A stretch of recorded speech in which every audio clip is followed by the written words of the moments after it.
I would like to thank the good counsel for their willingness to explore or to implement Rule 130, Section 7.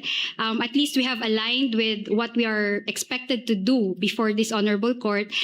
In fact, Your Honor, earlier this morning, I was asked by one of her partners about the comparison. And I actually told her partner, Attorney Lazaro, Attorney, we don't even need to compare the exhibits in order to expedite the proceedings. Because first of all, that's the authenticity of the exhibits is something it's something that the court will have to decide. And the court will only decide on that after the prosecution has already submitted their offer of evidence, and that will be subject to our comment. And there's no need for us to actually compare the exhibits just so we can arrive at a stipulation that this and that are the same.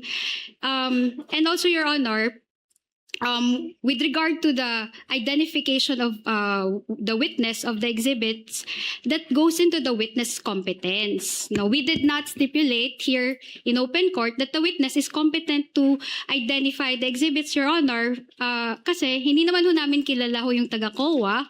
Pangalawa, we don't know the extent of her examination of the documents. Pangatlo, she just assumed the work of Mr. Wamil. So, mahirap naman po sabihin nun ng kliyente namin, sige, okay na, we payag na kami, she can identify the exhibit, she knows all of those, she has examined all of those.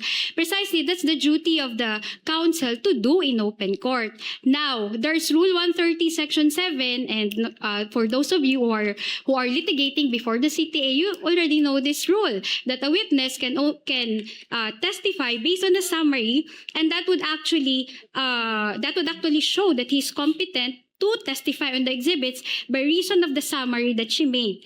And that would attest that she has examined all of the documents that are contained in the summary. That's why yun po yung sinuggest ko sa counsel ng kabila. Sabi ko, we will not even object, attorney, as to how many exhibits you will identify or you will have as samples, kahit 10 per quarter or kahit 100 or kahit wala. Diba? If you check Rule 130, Section 7, hindi naman ho ni-require na isa-isahin ho yun. At hindi ho nire-require, Your Honor, na kailangan ho namin mag-stipulate on the exhibits, on the authenticity, so that they can use Rule 130, Section 7. And if properly done po, Your Honor, I think they can identify or they can finish all 1 quarter in less than 10 minutes. I'm talking about that. No? I'm talking about that based on experience. So, Your Honor, we don't object to their implementation of Rule 130, Section 7, as to the manner by how they will do it. We will also not object, but subject to cross-examination, Your Honor.